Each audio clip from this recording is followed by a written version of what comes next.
जय हिंद दोस्तों, स्वागत है आपके अपने YouTube चैनल पे। दोस्तों मैं बहुत ही पॉजिटिव एनर्जी के साथ में आया हूँ और इस वीडियो में हम बात करने वाले हैं कि आप अपनी नॉर्मल पर्सनालिटी को सक्सेसफुल पर्सनालिटी में कैसे चेंज कर सकते हैं। दोस्तों मेरा जो चैनल था उसको हैक कर लिया गया था। वहाँ पे मैंने 18 वीडियो डाले थे जो डिलीट कर दिए गए थे, क्योंकि वहाँ पे मैं मार्केट का ट्रूथ जो है, मार्केट की हिडन चीजें वहाँ पे रिवील कर रहा था।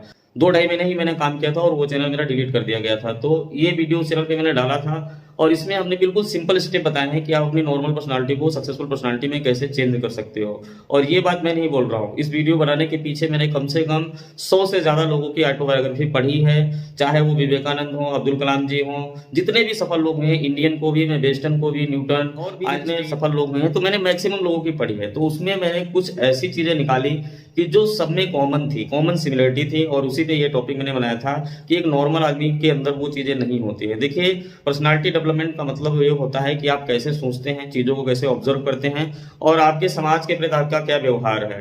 तो ये जितने भी महान लोग थे, इसमें मैंने 5 ऐसी चीज़ें निकाली कि जो सच में बहुत ही यूजफुल है और हर सफल व्यक्ति के अंदर ये 5 चीज़ें पाई ही जाती हैं। इस वीडियो को देखने के बाद में आप चाहे जितनी ऑटोबायोग्राफी पढ़ लेंगे, जितने भी महान लोग हुए हैं, तो वही चीज़ें हर सफल आदमी इन सारी चीज़ों को फॉलो करता है। दोस्तों वीडियो को लंबा नहीं करेंगे, क्योंकि वीडियो में आप जाइए देखिए, और ये 10-12 मिनट का इंपॉर्टेंट वीडियो है जो आपको छोटी छोटी चीज़ों में बदलाव करने की कोशिश करेगा और आप अपने एटीट्यूड को ठीक करेंगे। लेकिन जीवन में भी कुछ ऐसी हैबिट्स होनी चाहिए कि जैसे ट्रेडिंग में साइकोलॉजी यूज होती है, तो जीवन की साइकोलॉजी को समझेंगे तो आप जीवन में सफल होंगे, क्योंकि सबसे प्राइमरी गोल आपको है आपके माइंड को ठीक करना। दोस्तों यहाँ पे ज्यादा बात नहीं करेंगे, जाइए इस पूरे वीडियो को देखिए और नीचे एक अच्छा सा कमेंट कीजिएगा पॉजिटिव ऊर्जा के साथ। ऑप्शन चैन का भी वीडियो में जल्दी लाऊंगा, संडे तक हो सकता है इस वीडियो को डाल दूं।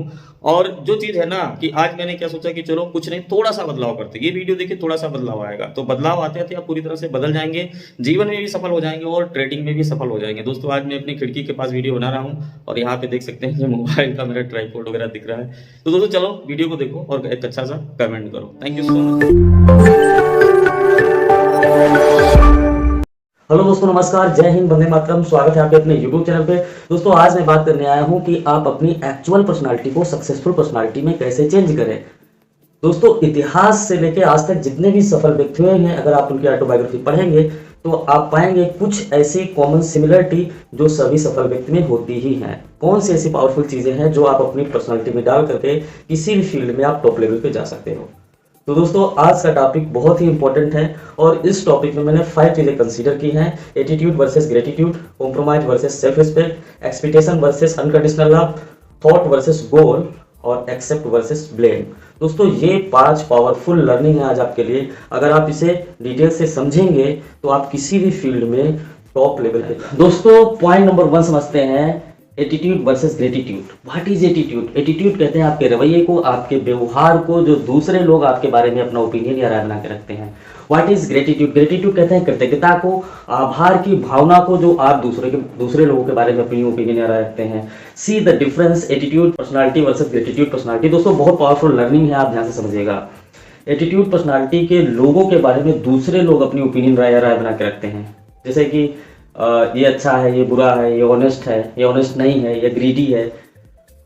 दूसरा ग्रेटिट्यूड पर्सनालिटी के जो लोग होते हैं वो अपनी राय दूसरे लोगों के बारे में रखते हैं, यानी कि आभार की भावना या अच्छी फीलिंग्स दूसरे के लोगों के लिए रखते हैं। तो ये पहला डिफरेंस हो गया। पॉइंट नंबर 2, एटीट्यूड पर्सनालिटी के लोग छोटी छोटी बातों में उलझ जाते हैं। मीन्स दूध वाला, सब्जी वाला, रिक्शा वाला, रेडी वाला, छोटा रिटेलर, दुकानदार, इन पे अपना एटीट्यूड या ईगो दिखाते रहते हैं, छोटी छोटी बातों के लिए झगड़ते रहते हैं।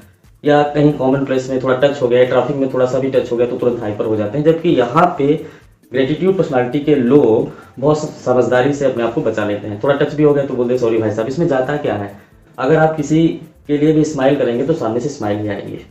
पॉइंट नंबर 3 कि एटीट्यूड पर्सनालिटी के जो लोग हैं इनकी फैन फॉलोइंग नहीं होती, मतलब लोग इनसे डिसअट्रैक्ट होते हैं, मतलब बोलते हैं ये बहुत घमंडी है, ये बहुत ग्रीडी है। जबकि जो ग्रेटिट्यूड पर्सनालिटी के लोग होते हैं इनकी तरफ लोग अट्रैक्ट होते, कहते हैं हाँ वो बहुत ही अच्छा है, सबके लिए अच्छी फीलिंग रखता है, सब कुछ अच्छा रहता है।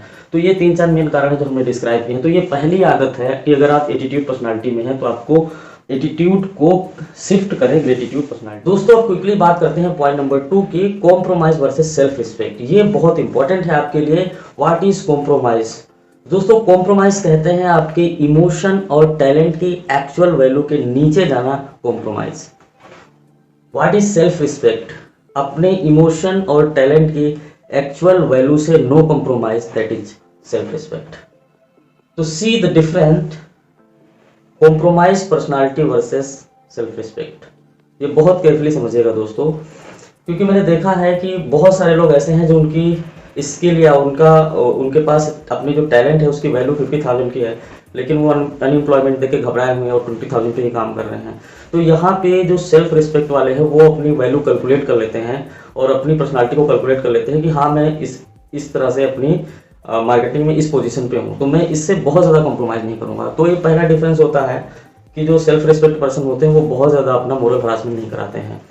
पॉइंट नंबर 2, जो कॉम्प्रोमाइज़ वाले बंदे होते हैं वो अपने इजीली अवेलेबल हो जाते हैं, मतलब सबको खुश करने में ही लगे रहते हैं, छोटी छोटी बातों के लिए यूज टू हो जाते हैं। तो उनकी एक जो वैल्यू होती है, खुद की वैल्यू होती है, वो क्रिएट नहीं हो पाती है। जबकि यहाँ पे सेल्फ रिस्पेक्ट पर्सन जो है तो वहाँ पे वो थोड़ा समझदार होता है। वो ये सोचता है कि हमें अपनी वैल्यू क्रिएट करनी है, तो हम इजीली हर आदमी के लिए जल्दी अवेलेबल नहीं होंगे और हम वो सारी एक्टिविटी करेंगे, अपनी पर्सनालिटी पे काम करेंगे ताकि हम अपनी स्किल और पर्सनालिटी दोनों को डेवलप कर पाएँ। ठीक है, तो ये दूसरा कारण हो गया। तीसरा क्या कारण होता है कि जो कॉम्प्रोमाइज पर्सन होता है उसके पास फेयर होते हैं बहुत सारे।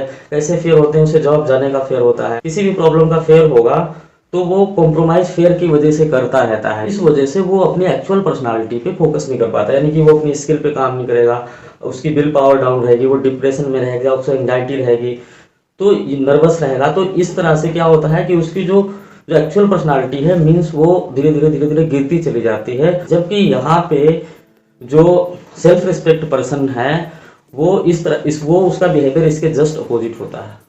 वो क्या करता है कि वो अपनी पर्सनालिटी पे काम करता है, अपनी स्किल, अपनी विल पावर बढ़ाता है, अपना सेल्फ कॉन्फिडेंस बढ़ाता है और अपनी वैल्यू क्रिएट करता रहता है। तो धीरे धीरे उसकी पोजीशनिंग अपने आप बढ़ती रहती है। तो आपको बहुत ज़्यादा कॉम्प्रोमाइज़ नहीं करना है, मतलब इतना कॉम्प्रोमाइज़ नहीं करना है कि आपका मोरल हरासमेंट ही होने लगे। ठीक है, सेल्फ रिस्पेक्ट जब तक नहीं होगी तब तक आप अपनी वैल्यू क्रिएट नहीं कर पाएंगे। तो लर्निंग दिस पैरा कि आपको कॉम्प्रोमाइज से शिफ्ट होना है सेल्फ रिस्पेक्ट की तरफ। दोस्तों क्विकली समझते हैं point number 3, expectations versus unconditional love. What is expectations? Expectations कहते हैं जब हम किसी से किसी भी रूप में कोई उम्मीद रखते हैं। What is unconditional love? Unconditional love कहते हैं जब हम बिना उम्मीद के समान रूप से व्यवहार करते हैं। तो see the different expectations versus unconditional love. दोस्तों थोड़ा केयरफुली समझिएगा। एक्सपेक्टेशंस पर्सनालिटी के लोग छोटी छोटी एक्सपेक्टेशंस रखते हैं, सभी से एक्सपेक्टेशंस रखते हैं और वो उनकी एक्सपेक्टेशंस पूरी नहीं होती है तो वो हर्ट होते रहते हैं, जिससे वो मेंटल डिस्ट्रैक्ट हो जाते हैं और उनका जो माइंड है निगेटिव डायरेक्शन में चला जाता है, क्योंकि वो उनकी जो थिंकिंग पावर है वो लेस हो जाती है और वो दूसरे के बारे में ही सोचते हैं। तो उनकी जो अपनी पर्सनालिटी है, अपनी स्किल है, अपनी जो वैल्यू है वो धीरे धीरे उनकी हरासमेंट होता चला जाता है और वो अवसाद में, फ्रस्ट्रेशन में, डिप्रेशन में, एंग्जाइटी में चले जाते हैं। यहाँ पे जो अनकंडीशनल लव प्रवृत्ति के व्यक्ति हैं, मतलब वो समान रूप से व्यवहार करते हैं, किसी से बहुत ज़्यादा एक्सपेक्टेशंस नहीं करते हैं और बहुत ज़्यादा उम्मीद वो जानते हैं कि पूरी नहीं होगी, तो वो अपनी पर्सनालिटी पे काम करते हैं बजाय इसके कि दूसरे पे ज़्यादा उम्मीद रखें, तो इसलिए वो थोड़ा सा ग्रो करते हैं। तो ये पहला डिफरेंस। अगर आप एक्सपेक्टेशंस वाली प्रॉब्लम में जब तक फंसे रहेंगे तो आपको रिलैक्सेशन नहीं रहेगा। मतलब जब आप एक्सपेक्टेशन वाली पर्सनालिटी में जब तक आप रहेंगे तब तक आपके पास रिलैक्सेशन नहीं रहेगा, मतलब आप बहुत ज़्यादा कूल और रिलैक्स स्माइल नहीं कर सकते। जबकि अनकंडीशनल लव पर्सनालिटी वाले सारे लोग रिलैक्स और मस्त रहते हैं, स्माइल करते रहते हैं। That is success. तो दोस्तों लर्निंग दिस पैरा, एक्सपेक्टेशंस बहुत ज़्यादा नहीं रखनी है, एक्सपेक्टेशन से आपको शिफ्ट होना है अनकंडीशनल लव की ओर। ये आपको तीसरी आदत बदलनी है। दोस्तों अब बात करते हैं पॉइंट नंबर 4 की, thought versus goal. What is thought? दोस्तों सोचने की प्रक्रिया को थॉट कहते हैं। व्हाट इज गोल? जब हम अपनी पोटेंशियल पावर, अपनी टाइम, अपना एनर्जी एक डायरेक्शन में, एक मकसद के लिए लगातार इन्वेस्ट करते रहते हैं, that is goal. C the different thought versus goal. Thought mindset के लोग क्या करते हैं कि प्लान बनाते हैं, बदल देते हैं, प्लान बनाते हैं, बदल देते हैं, प्लान बनाते हैं, बदल देते हैं। गोल माइंडसेट के लोग क्या करते हैं कि सोच समझ के प्लान बनाते हैं, उस पर प्रैक्टिस करते हैं और उसके बाद में फॉलो करते हैं। थॉट माइंडसेट के जो लोग होते हैं, माइंड डायरेक्शन होता है, मल्टीपल माइंड डायरेक्शन होता है, इधर भी सोचते हैं, इधर भी सोचते हैं, इधर भी सोचते हैं, इधर भी सोचते हैं, तो वो अपने सक्सेस पे कॉन्सेंट्रेट नहीं कर पाते हैं और अपनी पर्सनालिटी को इम्प्रूव नहीं कर पाते हैं। यहाँ पे जो गोल माइंडसेट के लोग होते हैं उनका सिर्फ एक डायरेक्शन होता है, उनका सिंगल डायरेक्शन होता है अपने लक्ष्य की तरफ पे। तो अपनी सारी पोटेंशियल पावर, अपनी सारी एनर्जी, अपना सारा टाइम उसी चीज़ को, उसी गोल को पाने के लिए देते हैं।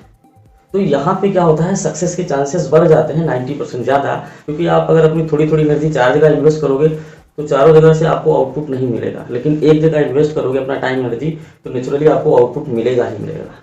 ठीक है, तो ये डिफरेंस होता है लर्निंग दिस पैरा कि आपको थॉट प्रोसेस से शिफ्ट होना है गोल की तरफ। तो अब मैं बात करता हूँ पॉइंट नंबर 5 की, जो आपके नेचर से जुड़ी हुई है, एक्सेप्ट वर्सेस ब्लेम। यहाँ पे 2 माइंडसेट हैं, ब्लेम ब्लेम ब्लेम। अगर आप ऐसा करते रहेंगे तो आप अपनी पर्सनालिटी में इंप्रूवमेंट नहीं ला पाएंगे, क्योंकि आपको चेंजिंग की शुरुआत करने के लिए ब्लेम की जगह एक्सेप्ट करना पड़ेगा।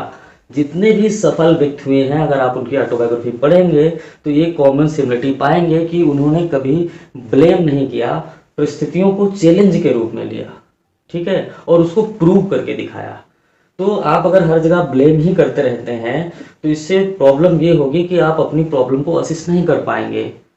एक्चुअली मैं ये कहना चाह रहा हूँ कि आपको जब तक ये फील ही नहीं आएगा कि गलती आपकी है तो आप सोल्यूशन कहाँ से आ जाएगा। तो फर्स्ट ऑफ ऑल, आप लाइफ के किसी भी स्टेज में हैं, कहीं पे करियर रुका हुआ है, कहीं पे भी सक्सेस रुकी हुई है, तो आप ब्लेम करना बंद करिए, एक्सेप्ट करिए और उसको चैलेंज के रूप में लीजिए कि मुझे प्रूव करके दिखाना है। ये आपकी 5वीं लर्निंग है। तो अब बात करते हैं टॉपिक के कंक्लूजन पे। जितने भी सफल लोग हुए हैं तो ये 5 कॉमन सिमिलरिटी सब में पाई ही गई हैं। मीन्स वो एटीट्यूड की जगह ग्रेटिट्यूड की भावना रखते थे, कॉम्प्रोमाइज़ की जगह सेल्फ रिस्पेक्ट की भावना रखते थे, एक्सपेक्टेशंस की जगह अनकंडीशनल लव की भावना रखते थे, थॉट की जगह गोल, उनकी लाइफ का गोल होता था, और ब्लेम की जगह एक्सेप्ट करते थे। That is success. इसीलिए वो अपने फील्ड में टॉप कर गए। दोस्तों, मेरा वीडियो बनाने का उद्देश्य यही था कि आपकी जो भी एक्चुअल पर्सनालिटी है, और आप अगर सच में सक्सेस पाना चाहते हैं तो ये जो 5 चीज़ें हमने बताई हैं, इसमें कोई आपको 0 इन्वेस्टमेंट चीज़ बता रहा हूँ। बस आप अपनी पर्सनालिटी पे आप ध्यान देंगे, जो कर रहे थे उसमें थोड़ा थोड़ा चेंजिंग लाएंगे। इस चीज़ को फॉलो करके आप धीरे धीरे अपनी पर्सनालिटी को चेंज करके एक सक्सेसफुल पर्सनालिटी, कॉन्फिडेंशियल पर्सनालिटी में कन्वर्ट कर देंगे। अगर आप ऐसा फॉलो करते हैं और अपनी पर्सनालिटी को सक्सेसफुल पर्सनालिटी में चेंज कर पाते हैं तो आपके ऊपर कोई बॉस नहीं होगा दोस्त, आप खुद बॉस होंगे। That is success. Thank you so much दोस्तों, मेरा वीडियो बनाने का उद्देश्य सही था। और दोस्तों, आज नहीं कहूँगा कि मैं शेयर करो, ठीक है, अच्छा लगे तो शेयर करो।